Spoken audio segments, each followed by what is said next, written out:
What's going on, everybody? Welcome to the Backpacking Podcast. As always, John Kelly here with my good friend Jeremiah Stringer, the real celebrity of this duo. So good to have you on the show tonight, Jeremiah. How are you, my friend? I'm doing fantastic, and I am the farthest thing from a celebrity as you could possibly find. All I know is our little What's Going On Hikers intro is getting some comments here. The dance mix of the intro music. People are liking that. The sounds like Snoop Dogg in the I don't know what Snoop Dogg song you're listening to. Mr. Backpacking with Jason. What's that? Mr. Backpacking with Jason, sir. Snoop Dogg, remember? That's right. That's right. I forgot about that. Hey, Jeremiah recently posted a trip about Mount Marcy. Thanks for wishing me a great time. See, you get these comments because, you are a celebrity and people get excited when you comment on their channel. Nah, I just like to have a good time, man.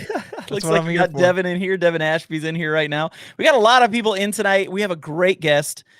It is going to be, dude, Doc Watson's giving you garbage already. I know, bro. He says one beard short. Dude, you dump the beard, man. Dump the beard again. I know. This is the second time. It grows so fast, man. What do you want me to do? Leave it. It's pretty easy, man. You just don't shave the beard. It's pretty easy. I'll bring it back. I don't want to focus on me though. Let's talk about today's sponsor and talk to our guest. Yeah, we got a great sponsor tonight. We got Warbonnet, sewn with pride in Colorado, USA. They make fantastic hammocks, tarps, quilts, underquilts. One of the big quilts that or one of the big hammocks that a lot of my friends use, like Midwest Backpacker, Rob Pelton, and this guy that probably none of you have heard of, Sean Shug Emery. They're all big fans of the Ridge Runner hammock, which is a bridge hammock that, Jeremiah, you've actually gotten the opportunity to use several times. Yes, I've taken it out, and as I've said in the past, I actually took it out and let a complete fresh beginner use it on the most recent trip that I took him on, and it is it's a different lay than the stereotypical. If you were to just imagine a hammock, this one is a bridge style. So flat lay, it's kind of like a cot suspended in air, and if you're somebody that already tents, you probably already have the insulation layer that you would need for this because it has a little sleeve. You can stick your insulated pad in, or if you want to do an underquilt, you can do that. And it pairs perfectly with the Thunderfly. You can get that in different sizes. I've been using the 13-foot, but we have a smaller one too. And if you want something to cover up with, check out their top quilts. The high quality gear, quilts. man. Yeah, high quality gear. So big thank you to our good friends at Warbonnet for hooking us up and sponsoring the episode. Jeremiah, we have a fantastic episode coming up. This is going to be good. Yes, I've been looking so forward to talking to Julia, and I have been binge watching in anticipation for today's episode. I've been binge watching her AZT journey. Yeah, she is an AT through hiker and now an AZT through hiker, and I'm sure there's more coming, and we'll get to hear about that tonight. She's also written several articles for the Trek. She's got a very popular Instagram channel as well. So let's welcome to. But before we do that, there's one thing we got to do. What's that? It's time for the fake news ticker. So let's get that up for tonight. Okay. So that's going before we bring Julia on. And now that we've got the fake news ticker up and running, let's bring on our guest for tonight. Everybody welcome Julia SHEEHAN, also known as Rocket. How are you? Hello. Good. How are you guys? Doing good. Doing good. Now, whenever you're on the trail, do people call you Rocket or do they call you Julia or some combination? It's usually Rocket. Depending on like the size of the group I'm with, it's usually Rocket. But then like when you get really close, people eventually start using your government name is what we call it. Nice. Nice. I like it. So you're already getting some comments. Darn, she's beautiful. Go for the crown, Julia. Hi, Rocket. Everybody's saying hi already. So now, Julia, a few years back, 2019, you got to hike the AT. Yep. What led you to the decision to hike that trail? Well, real life sucks, honestly, at times. So just wanting to get out of town and like just do something a little different. And I was planning on doing van life, but that looked like a little bit more work. So I was like, what can I do like right now? And the Appalachian Trail literally just started flooding my Insta feed. Like, like Facebook and you get ads for things when you start talking about it. whatever was happening, it just started like accumulating. And next thing you know, I was researching the Appalachian Trail, quitting my job, selling my house, and on trail 6 months later. Wow. And That's where was awesome. home base? What's that? Where was home base at before the AT? I lived in Pittsburgh before. Okay. So the AT, at least it was semi geographically located to where you could have easier access. Yeah, the closest part, pretty much Harper's Ferry is the closest part of the AT to my family. It's about an hour and a half away, so it's actually really close from where my family lives, which is an hour east of Pittsburgh. Gotcha. That's awesome. That's awesome. Mhm. So it's already been asked on here, like, how did you get the name Rocket? Oh, man, it's because I hike really fast. I wish, but it's actually because I have a very runny nose. Summer, winter, fall, spring, you name it, but I'm constantly shooting snot rocket. So my technical trail name is Snot Rocket, but to make it more easy to digest, it's just Rocket. That's awesome. That is You can call me absolutely Snot if you fantastic. want. That's great. So it's just Rocket is actually short for your actual trail name, not your government name. Yeah, I think my real trail name is Rocket, but it's derived from Snot Rocket. So if you're going to call me Snot or Snot Rocket, there's absolutely nothing but love for that. So whatever you want to call me. That's great. Speaking of hiking and the trail, I want to do a real quick segment here we call Rapid Fire. And the way it's going to work is tonight we're going to talk trail food, okay? And we're going to ask a question. I'm going to name some different trail foods, and you are going to tell us which one you choose. Now, Jeremiah can't listen to you while you're doing this. He has to take his headphones off. He can't listen, and then he has to come in, and then we're going to figure out between the answers that you guys give who is more hiker trash, you or Jeremiah. All so right, are you down for this? I'm down. All right, here we go.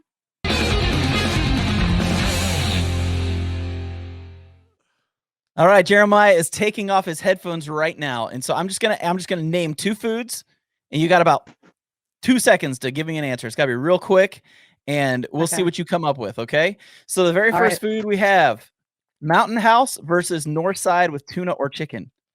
Northside. I figured so much. Okay, Chex Mix versus generic trail mix. Oh, I'm a Chex Mix girl. Chex Mix? Okay. Mm-hmm. This one will be hard for some people. Nutella or peanut butter? Both have peanut butter. Peanut butter? Mm-hmm. Okay. Okay, this one's breakfast related. Okay. Honey buns or oatmeal? Honey buns, absolutely. Honey buns. Okay. Awesome. Next one is Welch's Fruit Snacks versus M&M's. Oh, I love the fruit snacks. I'm a fruit snack woman myself. You're a smart lady. That's my favorite too. Okay. Yeah, so good. That's very good. Okay, and then the last one is Slim Jims versus actual beef jerky. Well, I'm a vegetarian, but if I did eat meat, it would be Slim Jim, 100%. I love that disgusting meat stick. Awesome. All right, I'm gonna give Jeremiah the signal that he can put his headphones back on, and we're gonna see what he comes up with here. All right, Jeremiah. She gave some very educated answers, and so now you've got to come up with answers. And basically, I don't want Jeremiah to hear your answers and then copy them so he sounds smarter. So he's got to come up with his own answers for this. So Jeremiah, the very first one. Now you got to answer quick. We're not talking Kentucky quick tonight. Okay. It's 2 second answers, not 30 seconds, not 2 minutes, 2 seconds. Okay. I'll do my best. Okay. You got to do what you got to do here, man. Okay. So we got Mountain House versus a Northside with either tuna or chicken. Northside. Okay. We've got Chex Mix versus generic trail mix. Chex Mix versus trail mix. It's been more than 2 seconds. Does it matter what kind of trail mix? Pick one, Jeremiah. I'm going with trail mix. Trail mix. Okay. Okay, Jeremiah, this one might be really hard for you, but I want you to not think hard about it. Nutella versus peanut butter. Oh, mixed. That doesn't work. You got to pick one or the other. Oh. I'm going to say Nutella for the win. Okay. Honey buns versus oatmeal. Oh, honey buns in the microwave. Okay. And on the trail? You got a microwave on the trail? I'm going to be honest, bro. Whenever I was going on this trip to Land Between the Lakes, I was stopping to get Taco Bell on the way, and I knew that it wouldn't be – I researched this ahead of time. I knew that it would be getting cold by the time I made it to the trail because it was like a 4-hour drive. The nearest Taco Bell was like 45 minutes away. So I was like, man, we're going to be camping at a campsite. I could just bring a microwave and just heat up my Taco Bell when we get there because it was base camp, bro. Okay, next question. Welch's fruit snack or M&M? M&M's all the way, bro. Get that Okay. trash out of here. Oh, get that trash out of here. Whoa, I know that Wow, you I'm like the Welch. offended. That I'm is some offended. serious trash talk, Jeremiah. All right, I so stand behind it. last one. We got Slim Jims versus actual beef jerky. Oh, beef jerky for sure, man. All right, are you ready for the answers? I thought I had the right answers. Well, you're thought going to mine find were out right. how wrong. You're going to find out how wrong. Here's the thing, Jeremiah. You did the long trail, right? I did the long trail. It's shorter than both of the trails that Rocket's done. So you have to. Your answers have to match hers to be right. Oh, okay. That's how it works tonight. See, she understands. So here's I'm the not thing. allowed to have personal preference. It's Right. only me. It's My only what preferences. Julia says. This is how it works tonight. So Mountain House versus Northside, you both went with the Northsides. So that Of was good. It all started to fall apart for you, Jeremiah, right here. So Chex Mix versus generic trail mix. Julia's a Chex Mix person, so therefore Chex Mix is the correct answer. Jeremiah, you were wrong. I The like this next game. one, I figured you would enjoy this, right? I figured you'd enjoy Can't this. lose. Exactly. So Jeremiah, number 3 was Nutella versus peanut butter. You both were kind of like torn, but unfortunately, Jeremiah, you should have answered Nutella because that was Julia's answer. So you got I that one answered wrong Nutella. as well. No, I answered What? peanut butter. Oh, I'm sorry. She answered peanut butter. Oh. You answered Nutella. So Yeah. she's right. You're wrong. So next one, honey buns versus oatmeal. Jeremiah, you got this one right. It is honey Okay, buns good. all day long. I kind of gave you a free one on that because I don't know anybody who would pick oatmeal over honey buns. And if they do, they got some There's issues. something They got wrong. issues. Yeah, they Gross. need help. Exactly. Therapy. Exactly. And number 5, this is one that cemented it to me that Julia is wise beyond her years. And that was the Welch's fruit snack versus M&M's. She picked fruit snacks. And Jeremiah, you know me. What I goes with me know. on every single one of my trips? Yeah, you have like 4 pockets full of those things. Welch's fruit snacks. That's right. So So Jeremiah, good. you're wrong again. And the last one, Slim Jims versus actual beef jerky. I'll give you a little bit of leeway on this because technically Julia doesn't eat meat. So she doesn't do beef jerky or Slim Jims, but she said if she was picking between the two, she would definitely pick Slim Jims. So you're partially wrong, Jeremiah. Well, what about the nor pasta sides with the chicken or tuna? So I do eat fish on trail. So I'm a pescatarian on trail, but I don't eat like cow, pig, turkey, or chicken. You know what's a great substitute for the lack of protein that might be not in your diet? What's that? Peanut M&Ms instead of Welch's fruit snacks. Okay, all right, fine, you got me. You had a whole jar of peanut butter. Yeah, you're going to get like 2 whole grams of protein out of those. Like 2. Yeah. So Wow. Dude, on my Changed first life. backpacking trip, I was complete rookie, like never been backpacking, never even heard of it before I got the gear and stuff and researched. Brought 2 full jars of peanut butter. How long was your trip? 4 days. Oh my God. That's a half a jar of peanut butter a day. What are you going to do with that? Well, at the time, in my defense, at the time, I was researching it and I was like, you're going to burn how many calories a day? And it was like, you know, you're backpacking through the Smokies with 50 pounds on your back. You could burn like 10,000 calories a day or something crazy. And I Yeah. was like, I can't do that. I was like, I need more food because I was making gains. I was weightlifting like 5 days, 6 days a week. And I Well, was like, that's your I'm not going to come problem. back. You're working out. You're not supposed to do that. don't you understand what Julie's been saying this whole time? Do less. Do Do less. less. I can do Do that. less. Hike Exactly. more. Do everything else less. Now, Was there any? I do have to tell you something, Julie. When we go out for like a weekend trip, there's one thing. Somebody made a comment about this. Jeremiah brings steaks. We do bring steaks for the first night. That is true. As you should. Yeah. Yeah, we bring steaks for the first night, but everything after that is way lighter than that. Yeah. Although we have been known to bring some eggs too for the next morning. Eggs. Ooh. Yeah, and we need to save some steak to go with the eggs. When I went Ooh, that backpacking sounds with good. Miyagi on the trail, I think he brought eggs and I brought bacon. Or maybe it was sausage, one of the two. And we had eggs and sausage for breakfast that morning. So God, He's the you yin couldn't to get me your off the yang. trail if I had like real meals. Like for me, breakfast is usually a half broken granola bar or whatever's like on the top of my food bag. Sometimes it's a bag of M&Ms. Sometimes I have mashed potatoes for breakfast because it's just easier and I'm just so hungry.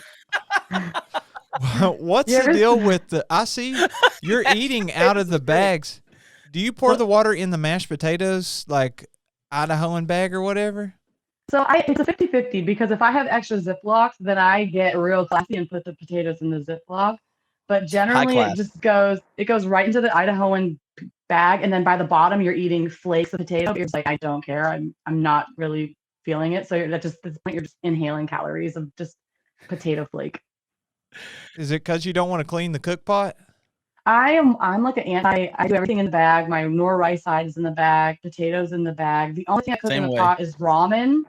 And even I just started eating ramen for like the first time since I was a teenager this year. So I do the same thing. Yeah. It's mostly just to boil water and then Yeah. pour it into something else. I'm the who same wants way. to scrape and clean that out and like do all that? I don't want to do that. No, I'm right there with you. Less work. Do you the Ziplocs? You get freezer bags and put it in, or is it just regular Ziploc? I have never tried to put boiling water in a non-freezer bag. I imagine you're going to I'm end not up doing it. covered in potato and boiling water because I do think that they'll melt, but that would be the worst breakfast ever. Do you pour it in there and then pour the water in and then put that in your cook pot? Yeah, so if I'm like boiling, so for my nor rice sides, that's like one of the things that takes the longest to cook in the bag. So I boil the water, I put it in the bag, and then I put that in my cook pot, and then I put the lid of my cook pot on it, and it's like a little incubator. That's perfect. That's I perfect. still eat crunchy rice like 70% of the time, but it's better than nothing. Yes. Now, do 100%. you mind sharing with us? It's okay if you don't want to. Hey, share with us. before we do that, though, Jeremiah, somebody's calling you Okay. out, and I've got to put this on here before we get into something important.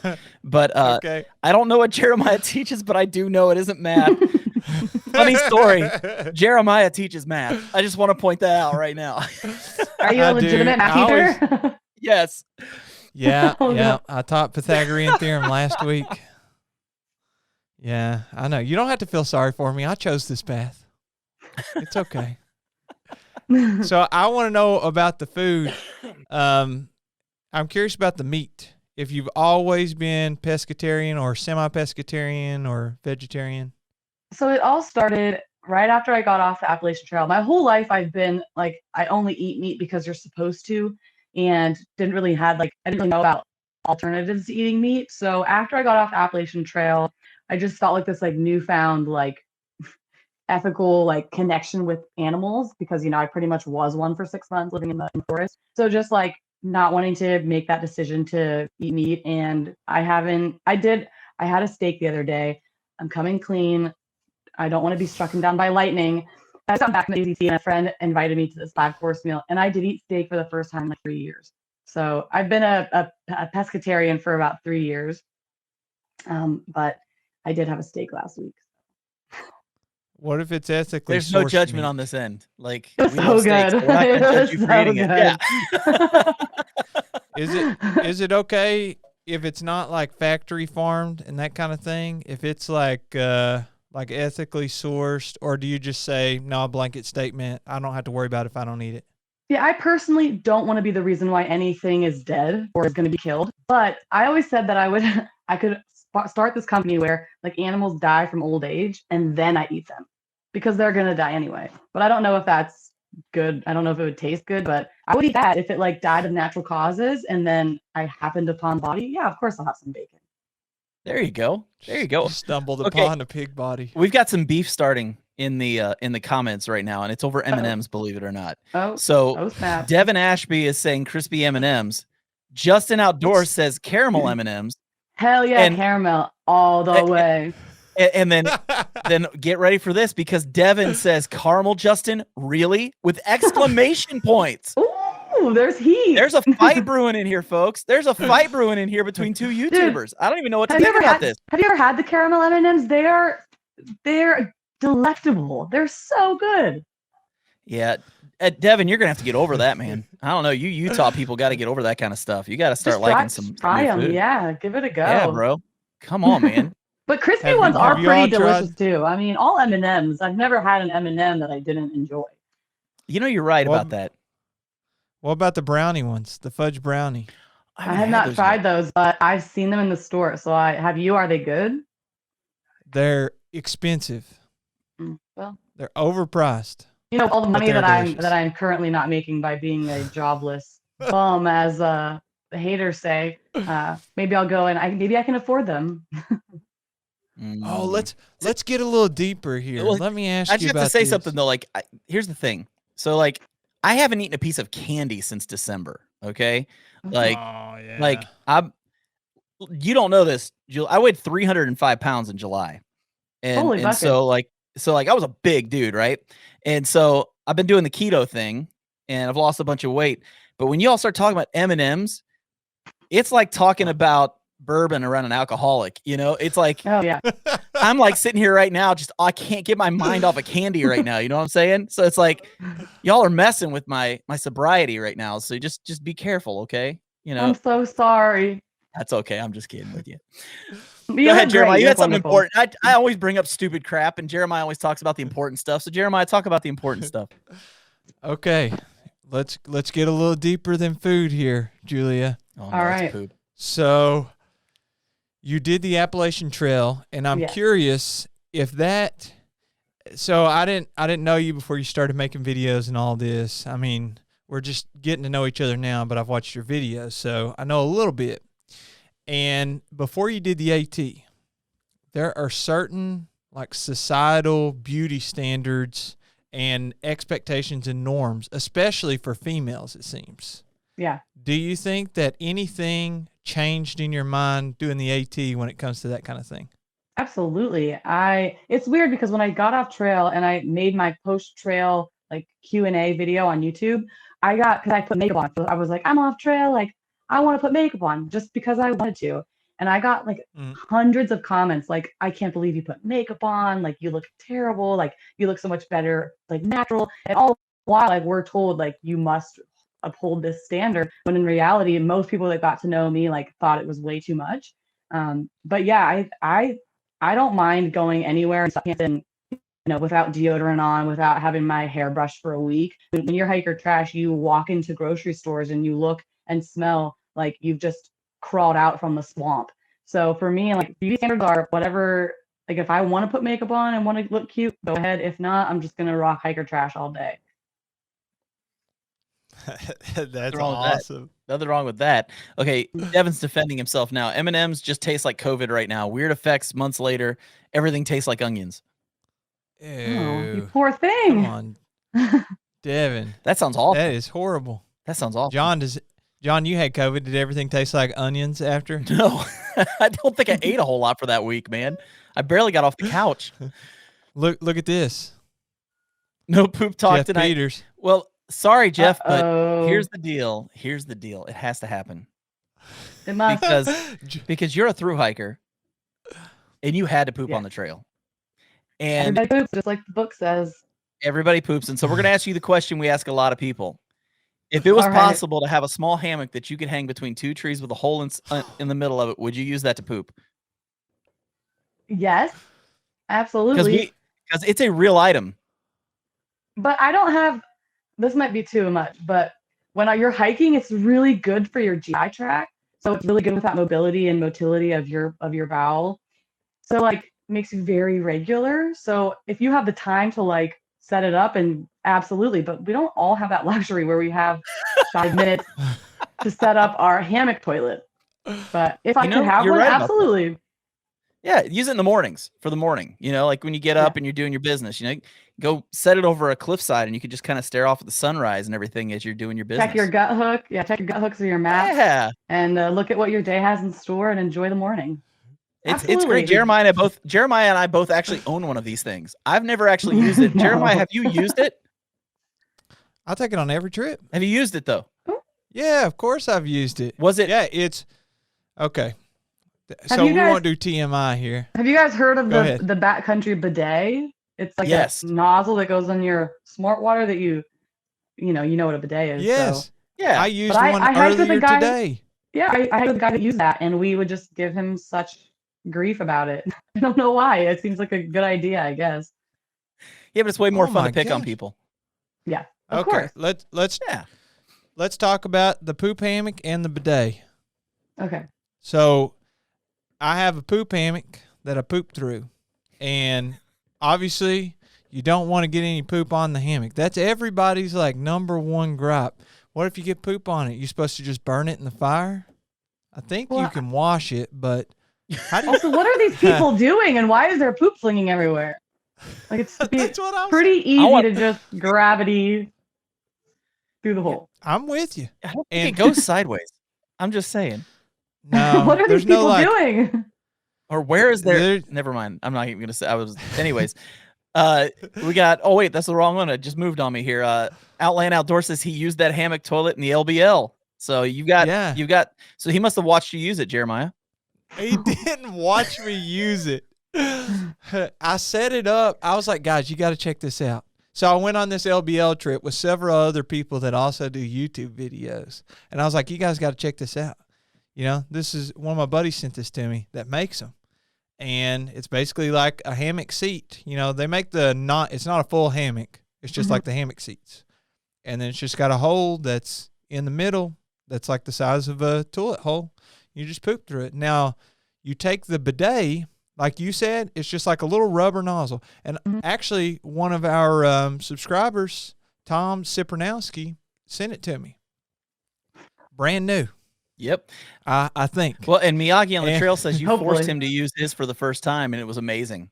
So Oh, Okay. Jeremiah's changing lives. Now, see what happened was I was on a trip with Miyagi in the Smokies, and he put rocks in my pack, and I carried them for multiple days. Oh no, that's not. Yeah. That's not right. That's torture. That's not. So I took his toilet paper and his wipes. Oh my goodness. Now that's also torture. Oh man. And I forgot to give them back. Like I took them the day before, and then we all went to bed, and I had them with my stuff that night. I'm pretty sure. And then he woke up the next morning to do his morning constitutional, and no toilet paper. So he used his bidet, and it's basically a little rubber hose that sticks in the bottle, and that's it. You just spray, and it cleans you up. And Hunter's trip. So I got another buddy named Hunter, and he takes his bidet, and he does a whole cleaning session with his. Oh, It's good for all him. the salt crystals and stuff that build up on your legs, and you could get chafed. Oh, he washes all that off with the bidet. Psh. Revolutionizing sound effects hiking too? bathroom habits. I just love how Jeremiah does the sound effect for it. Just so we all know what it sounds like when you do it. So That's what it sounds like. Julie, did you all, whenever you were through hiking, did you all ever rate your poops? Oh my God, no! But now I'm gonna start. Oh, you didn't know about this? I've never rate. No. Like, are we taking a You look at each other's, or are we just rating our own? I'm confused. Is this a community kind of a guys, come here, look at this. guys? No. What's this one? You get it's like a star system. Okay. I don't know the official rules. I guess you can make up your own, but you could do like 1 star if it was if you had like a view. 1 star if you saw, another star if you saw wildlife, another star if you had toilet paper, another star if it was like the privies that maybe it's just on a platform and you can see just a grand lake in the distance. And then So you're 5 talking about stars the is experience. Yep. I would say Okay, my so- favorite that would get all the stars is you don't have to dig a hole, you flip a rock. Those to me, those are the best moments. Yes. No Great. cat hole required. That's Self-dug. What's Great. the What's the Devin's telling us craziest- to just wait for wag bags when we come out to Utah. Oh, Devin, do we really have to use wag bags? Did you have to use for those, real? Julia, in Arizona? Did you have to use What's- wag bags? Oh, I'm no. We didn't see anything or read anything where it said we had to. And we were only in like the desert for a couple 100 miles, but we did not, thank God. Yeah. Oh. I'm planning on going out to Utah this fall, and yeah, that's the only thing I'm not looking forward to are wag bags because Like, it's is windy that the and ones it's you get the- sand. Yeah. Yeah. ugh. Well, it's windy and it looks like we may be doing the desert. So Mhm. wind and sand and wag bags. I don't know. Something about all that together just seems really unsavory and not very happy. So we'll figure out how to make it work, I guess. Julie, You would guys- you use one if you had to? A wag bag? Yeah. Sure. I mean, I'm all for whatever recommendations and what the I don't know, the recommended things to do by other hikers and stuff. So I guess. Now, question for you, and we're gonna get off the poop for a little bit because there's Okay. other questions to ask. Woo, But thank just a you. question: are you former military? I am, yeah. Now, which branch were you in? I was in the Air Force, airplane mechanic, and I did that for 5.5 years. Very well. Thank you for your service. Really appreciate that. What made you go military coming out of high school? College was expensive, and I needed to get just away. And I went to a college like an hour away from home, and it was just party culture. And I thought if I stay here, I'm probably going to either drop out or get into some trouble. So for me, it was just let's see where the world will take me. And it took me to the Pacific Northwest and to Southern California, both of which were two absolutely beautiful places to live for those years. So yeah. That's very cool. That's very cool. Now, you get out of the military and you started working in nursing. Is this correct? Ooh, so right out of the military, in my first year out, I had like 6 jobs because, you're finally, after 5 years of from when you're 18 to 24, you finally can say, like, what do I want to do with my life? And I was finishing up my bachelor's degree in human resources. So I was just doing any job that kind of seemed cool for that year. Did human resources for like 6 months and realized I never want to sit behind a desk. And then I was I was surveying power lines for a like survey company. So I was just riding around a four-wheeler out in the middle of the forest, like spray painting trees and marking stuff on my little computer. And I loved that, but in the winter it sucked. So my friend just said, I'm going to nursing school. And I said, I'll do. And yeah, a year later I was a nurse. Very cool. Now, how long did you do that before it was kind of like, okay, it's AT time? 2 years, and then that's when I went on the Appalachian Trail. So it's been like a total of 4 years of nursing. But yeah, like a year and a half into it, I was just like, this is a lot. I don't know how nurses do it every day for 40 years. It's daunting and very exhausting. So for me, it was like, I gotta go, gotta get out of here. You were shaking your head earlier, yes, whenever somebody was talking about going for the crown. What's that about? So the Triple Crown of hiking. So there's 3 long trails in the United States: Appalachian Trail, the Pacific Crest Trail, and then the Continental Divide Trail. And if you hike all 3 of those, they're considered Triple Crown, and it gives you like extra credibility, I guess. And you plan on doing one of those in the next few years? So, and I'm planning on doing the Continental Divide Trail later this year, going southbound later this summer. Just depends. I have some other personal things going on with a pet that's sick right now, so can't really leave with him, not at 100%. So until I have that sorted out, everything's kind of on hold. But the goal is to start the CDT southbound in July. Wow. That's awesome. Mhm. And I'm just curious, you said that you were doing nursing, you did the AT, and all that stuff cost money. What kind of strategies do you implement whenever you're like, oh, I know I want to do the AZT or the AT or whatever? What kind of strategies do you implement to start saving and creating a budget for that kind of thing? Well, I'm very lucky. I have no debt other than my car payment and the smallest student loan. So I'm very lucky. And nurses, there's always overtime. So I find myself in the winter months just working a lot, and which is why it, wears me out so much and why I need to leave and go through these trips because I'm working so much.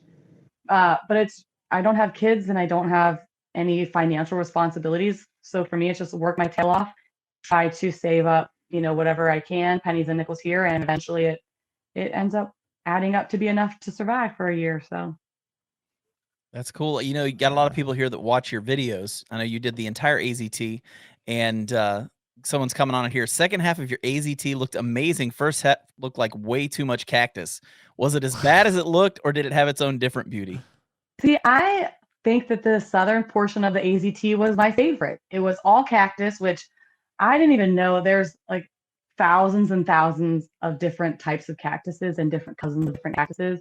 So for me, it was absolutely stunning to just be walking through like orange desert with cactuses everywhere. So for me, that was my favorite part of the trail. And then once we got into the higher elevation, more northern stuff, in the more pine trees is when we hit the snow. And that for me was just absolute misery. I hate hiking in the snow. I'm not like a winter friendly person. If I could live in Hawaii, I would. You sound like a true Northeasterner. You grew up in snow your whole life, and it's like, I've had enough. I can Why do we not have stay it anymore. here? I grew up in upstate New York. I totally get it. Digging Yeah. out mom's car every day from snow drifts was never fun. And yeah, when people talk about snow, I can't wait for the snow. And I'm thinking, I'm good. I'm really good. When it gets stuck down in your sock, it's just like, you know what? I'm going home. You just turn around and go home. Now, on your AZT trip, I saw in one video that y'all made it to where you wanted to camp for the night, but somebody pretty much was just like, no. Yeah, I saw Can that you tell too. us what happened? This was not my best moment, but I'm very transparent about everything. But so we did a 27-mile day, and we were getting to camp, and there was an older gentleman there who had his stuff set up. Like there was like maybe a few tent spots, and it was kind of in a rocky area, like on top of the mountain. So there wasn't a lot of options. So we show up and we're looking for spots to put our tent, and I find a spot that's near this gentleman, probably about 10, 15 feet away from where his tent is. And he said, "Oh, you can't tent there." I'm like, "Oh, I'm just gonna cowboy camp. So like, I'm just gonna set my stuff up. It won't be a big deal." And he said, like, "No, you can't camp there." I'm like, "What do you mean I can't?" He's like, "Well, I hiked a long way to get to camp here by myself tonight." And I said, "Well, I just hiked 400 miles to get to this spot. So like, same, I feel you, bro." And he just ended up just like getting very like defensive over this being his spot, even though it was totally public land. It was a marked spot on Gut Hook. And he just rubbed me the wrong way. And I said, "Okay, have it your way. Like, I don't want to camp by some rude, angry dude anyway." So we ended up hiking down about another 1/10 of a mile and found a really cool spot to camp. But yeah, you can't tell people that. You can't say no. Well, Yeah. but I remember the spot you found, the view was unreal. Yeah, 'Cause so it was only like another 2-minute walk, and it was an absolutely stunning. We watched Coming to America 2 and ate Milk Duds and watched the sunset. That was actually a really funny movie too. I just want to point that out. Yeah, so good. So Justin Outdoors, our good friend from Canada, got on here. I guess Canada is not on Julia's bucket list for hikes, with your disdain for snow. I'd love to come to Banff in like July. In July. Yeah. There you No go. snow, man. There you go. I was going to tell you about Tim Watson. You can check out his video on it, but he was hiking at the gorge in a similar situation. And the person packed up and left, and then in the middle of the night come back and egg their vehicles. Oh my goodness. Yeah. Wow. But it's a really like touristy, like busy area. So you can just drive in and car camp. But I'm just amazed that people would just be like, "No, this is my spot, and you're not going to have it." But I'm glad it worked out for you all. And you got to watch a movie on trail. Yeah, I think if you're paying for a spot, if you're paying for like a camp spot, then that would make sense. But if you're not paying for it, yeah. sorry. And the thing is, with Leave No Trace principles, we're always trying to have minimal impact. So we want to camp in those, marked areas that say, "Here's a campsite." And I understand where he was coming from. He probably just wanted to, I don't know what he wanted to do alone up there on the mountain. That's not for me to entertain that idea, but I totally get it. And it worked out. So no harm, no foul. Yeah. Yeah. I thought, John, were you going to ask something?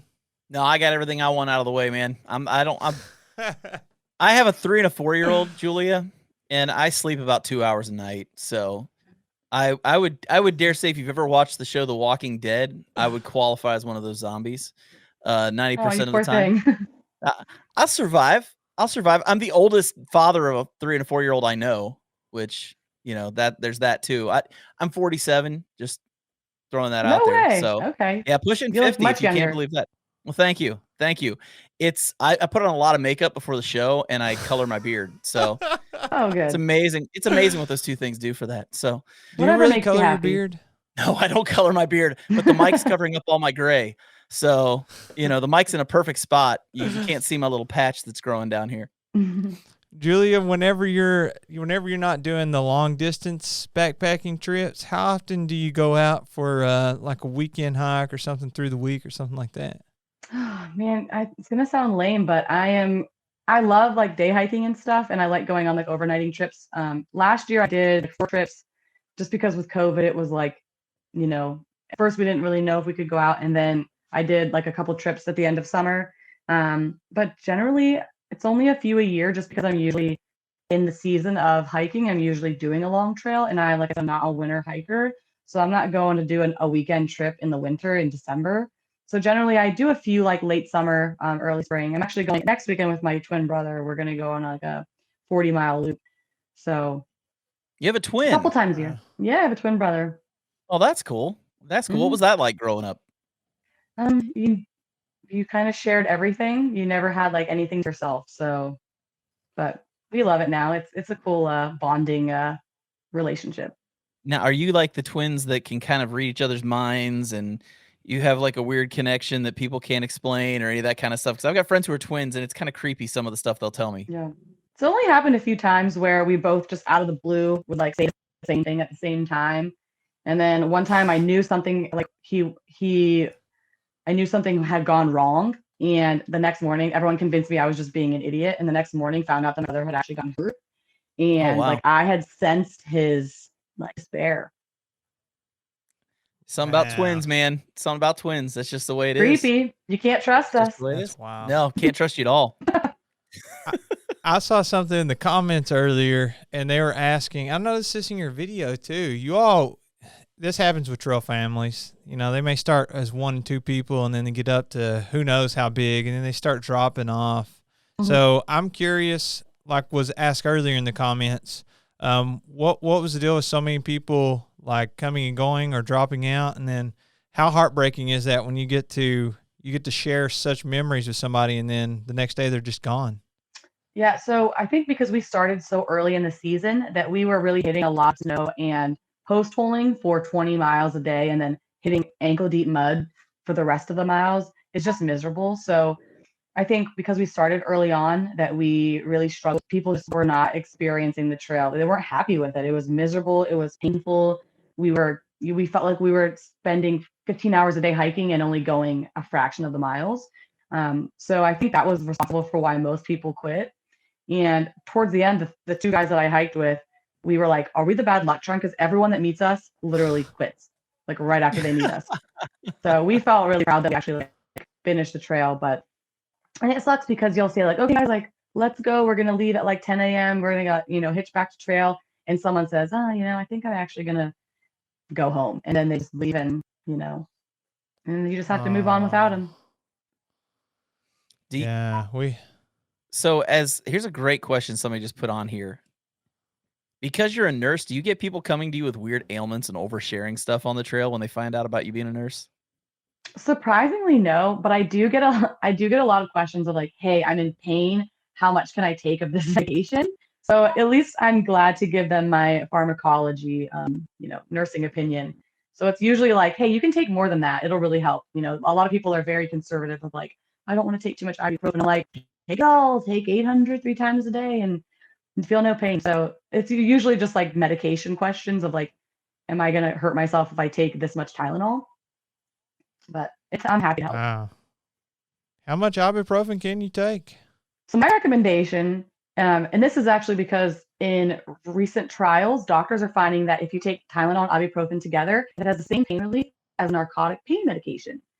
This isn't, I don't have like articles and backup for it, but I've heard doctors speaking about this. And if you take a gram of Tylenol and 800 of ibuprofen together every 8 hours, it's supposed to have the same effect as narcotic pain control. Wow. Wow. So tell your friends. I don't know. It I'm feels not like gonna a tell lot. my friends that. It feels like a lot of medication because it is, but when you're in that much pain, it significantly lowers discomfort when it comes to like when you have runner's knee or shin splints or, ankle pain, stuff like that. Wow. I think I was taking 800 twice a day. Like when I got up and before I went to bed, I was dealing with an injury and it hurts. But I always thought that it could be dangerous taking too much ibuprofen. Like I thought prescription level was like 800, but I don't know. Yeah. I'm not obviously you have more medicine knowledge than I do. Yeah, so 800 is the max that you can take at one time. Anything over that is you're risking liver and kidney damage. But yeah, you can take 800 every 8 hours. So that would technically be 3 times a day. But also like you don't want to do that every day for 100 days. Right.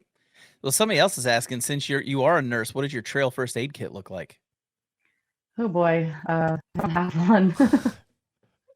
I'm the worst nurse on trail. I literally have maybe 2 Band-Aids in with my extra Sawyer washer, and that's about it. That's easy. Yeah. Fingernail clippers too. Yep, fingernail clippers. You never know. There you go. So if you have a blister or something, you just tough it out? It depends. Because I can't walk, I have like a little pocket knife, and I'll just stab it, and then I usually, if I have Band-Aids, I wrap it. So I'll stab it, drain it, let it dry for like 20 minutes, and then I'll wrap it really tight with a Band-Aid. So that way it can't like swell again. It can't fill with fluid. And that works 90% of the time, where I'm actually able to like get to the next town. And I just keep putting Band-Aids on it until I can't feel my feet anymore.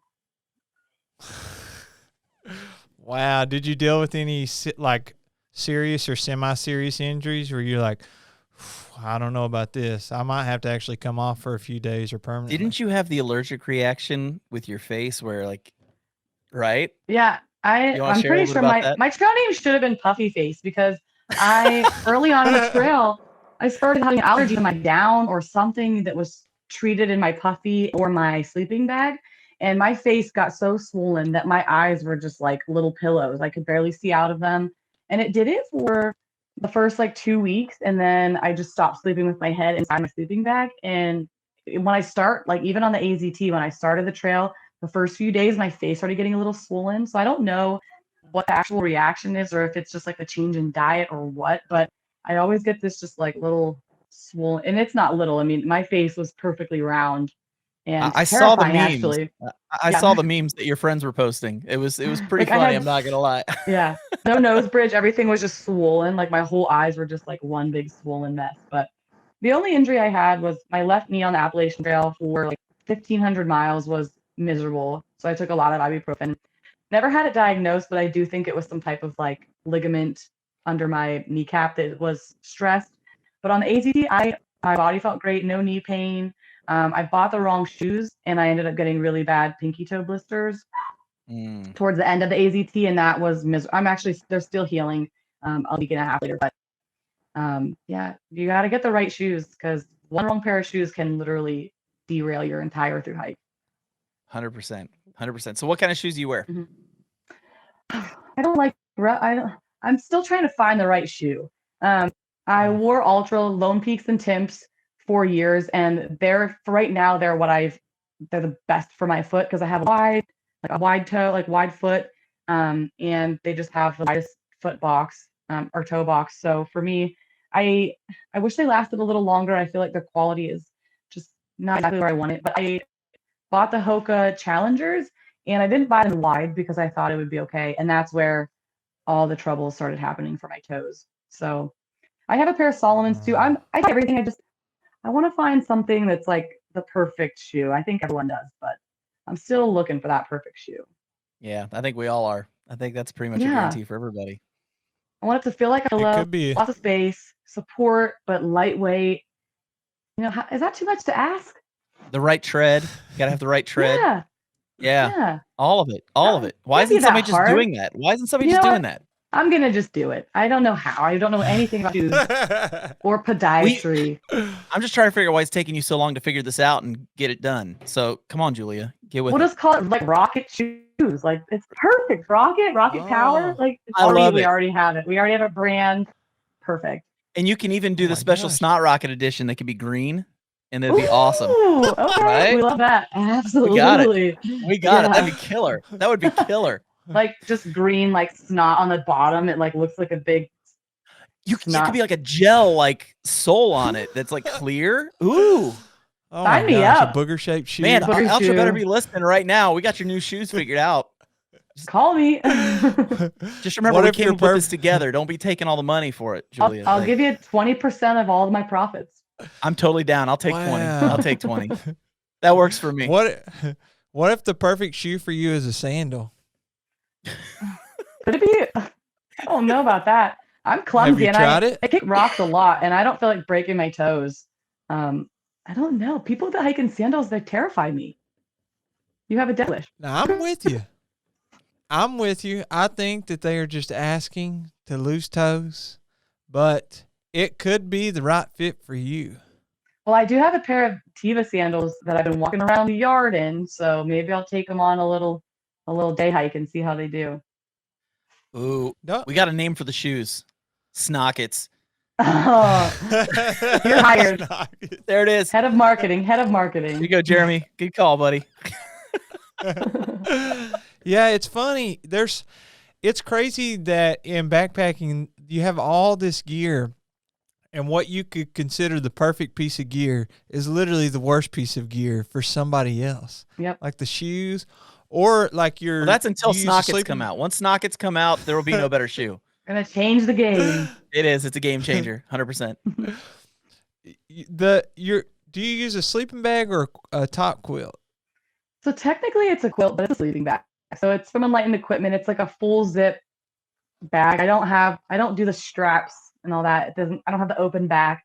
I like to be fully zipped. But I don't have like the mummy hood, which they make me look I'm very jealous of people that have mummy bags when it's cold, because I just want to be like in a cocoon too of just down. But I just have a regular sleeping bag. Technically a quilt, but I don't consider it a quilt. Now, have you ever used a hammock? No, but you were talking about the one that has you can put your pad in, and I've seen those before, and I don't know anything about hammocks, but that looks pretty cozy. I was gonna say, one of the things I'm a hammock camper. I became a hammock camper about a year and a half ago, maybe almost 2 years at this point, and I love the wintertime in a hammock. I stay way warmer in that than I ever did in a tent, because you just like basically everything just wraps around you, and like you were talking about not having the hood. Nice thing when the hammock is, I just throw it over top of my head, and it's awesome. It's awesome. Maybe I'll try some hammocking because it does looks pretty cozy. I don't know. You're not like on the wet ground when it's raining or snowing. You're like above it. So I would try it. You can always set your tarp up in advance and then set your hammock up underneath it dry while everybody in their tents getting soaked the whole time. So what are us tent hikers doing? I'm just trying to help you out. See, Picture. this is what I'm here for. I'm here for education and help. So, here's the thing, Julie. We're both big Instagram stars. You got 20,000 followers, and I think I have 1,100. So there's a lot alike between the two of us. And Absolutely. so I just want to pass on my knowledge to you so that you can take that and do great things on the trail. Just spread positivity about hammocking and just share your truth, man. Share your truth. Exactly. You get it. You get me. This is great. Absolutely. We must be related. We must be like distant relatives or something, because I think we get must. it. Yeah, absolutely. You all need to be careful subscribing to these labels of hammock camper and tent camper. You have to have the right tool for the job. Now, how effective would the hammock be out in those desert conditions where your choices are cowboy camping and tent camping? Yeah, there's really not a lot of places to hang a hammock in the desert. So, but I know people that said you can hammock any of the long trails. I mean, I don't know how they do it. You have to be very selective. And for me, when it's bedtime, I just want to be able to lay down. I'm with you. That makes sense. There's I've time for each of them, where they're the better choice. So admittedly, I have never cowboy camped.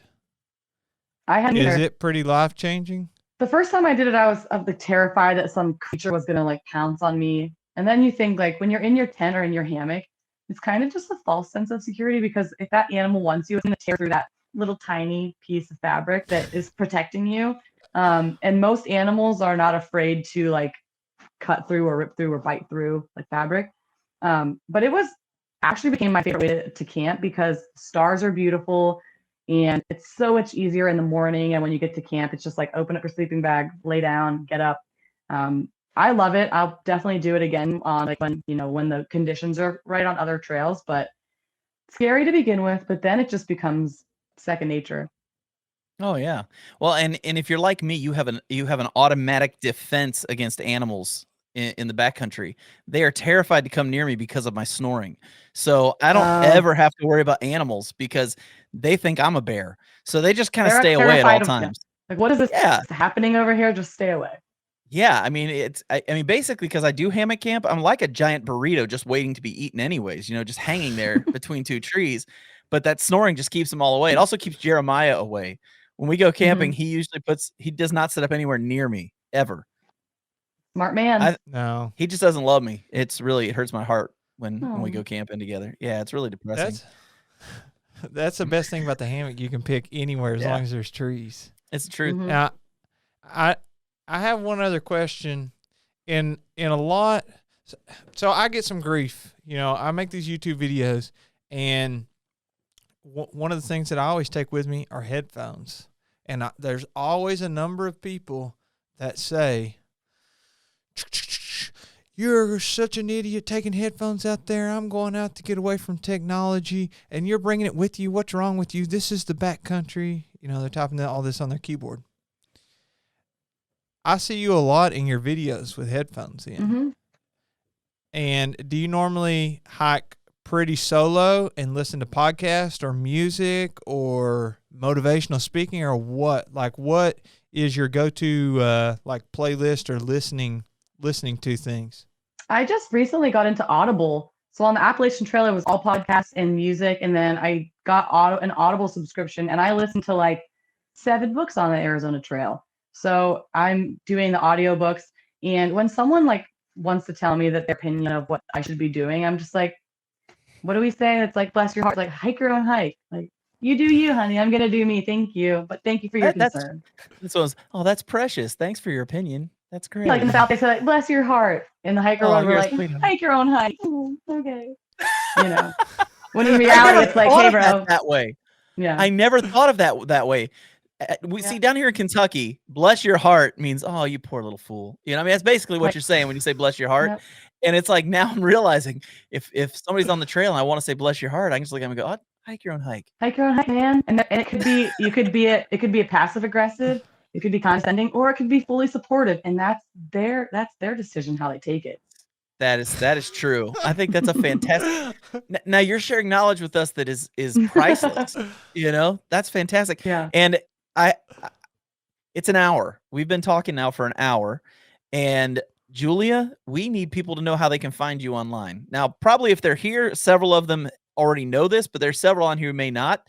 So could Mhm. you share with us how people can find you online? Well, you have to send a carrier pigeon to these coordinates now. That's So fantastic. I just do YouTube, and you can just search Julia Sheehan, and then I have an Instagram if that's your thing. It's also just Julia Sheehan. Really creative, actually.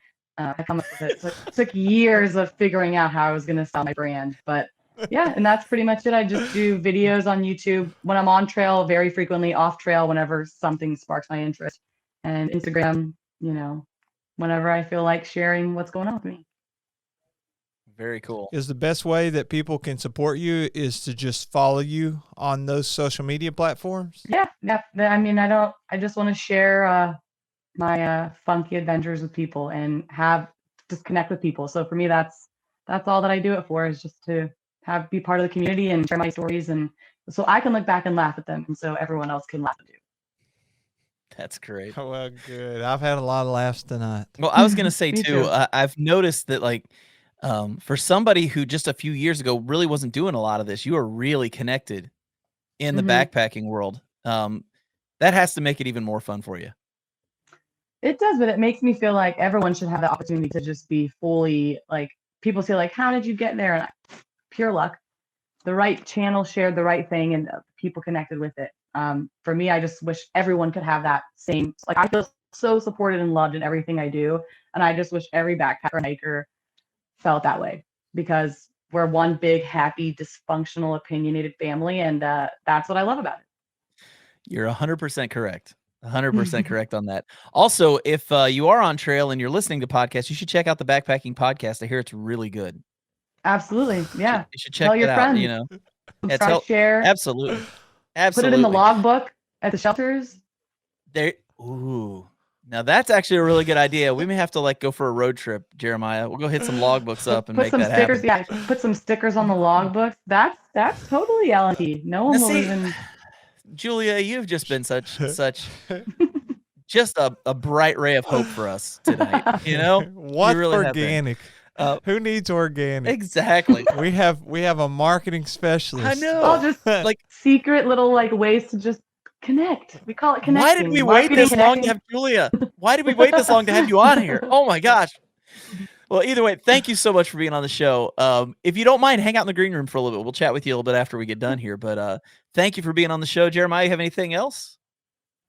It's been a pleasure. Absolutely. It was so It's nice. been an absolute blast. Yeah, thank you guys so much for having me, and it was such a fun time chatting with you guys. Oh yeah, we'll catch up with you in just a second. Okay. Man, dude, why do we never have bad guests? I don't know. We're on a lucky streak here. I know, man. We haven't had a bad one yet. Last week was all We're- inspirational, and this week was just funny. Like, we talked about poop Just a fun, lot man. this week. Like, there were Yeah. people upset with us last week that poop never came up, and so for all of you people who were upset with us, we brought it back for you. Well, I will tell you, if you want to hear more stupid, dumb, cringy, idiot me, John and I, guess who our guest is next week? It's us. It's us. We're going to do a show that is just us. So if you want to enjoy, if you want to interact with us, ask us some questions. Usually it's all about the guest, but I guess we're going to be a little selfish. I don't know. Yeah, well, and next week we want it to be more interactive, and we'll talk about it, but we might even pull off a giveaway or something next week. We'll see. But we definitely want you guys to get on here next week and just ask any question within reason, and we'll answer them. But it's definitely been an awesome time. This Wednesday on the audio podcast, I believe David Morrow, does he drop this week, or is that? Yeah. No, I think That was last week. This week we're actually dropping just us again. Yeah, there was no live stream. So if you are watching this live stream right now and I'm talking to you live, then literally the day after tomorrow, on the Backpacking Podcast YouTube channel and any audio platform, it'll just be us chilling, hanging out. We did an April Fool's episode. Yes, we did. And also, if you're watching right now on Jeremiah's channel or my channel, our channels will not be hosting the podcast live streams starting in June. So if you want to watch those, you are going to have to tune into the Backpacking Podcast YouTube channel. So go ahead and get over there and subscribe and join the Backpacking Podcast tribe right now and be a part of what we're doing, because this has been so much fun. This last year has been crazy. The podcast has grown beyond anything we thought it was going to be. So it's been a lot of fun. As of today, we're like so close to hitting 100,000 listens. Yeah, we're literally Like just days getting away. right up in there. Wow, awesome. So thank you everybody for tuning in, and guess we'll see them next week. Yeah? Absolutely, man. So for myself and Jeremiah Jerome Stringer, the king of Kentucky backpacking, we'll catch you guys on the next one. Adios, folks.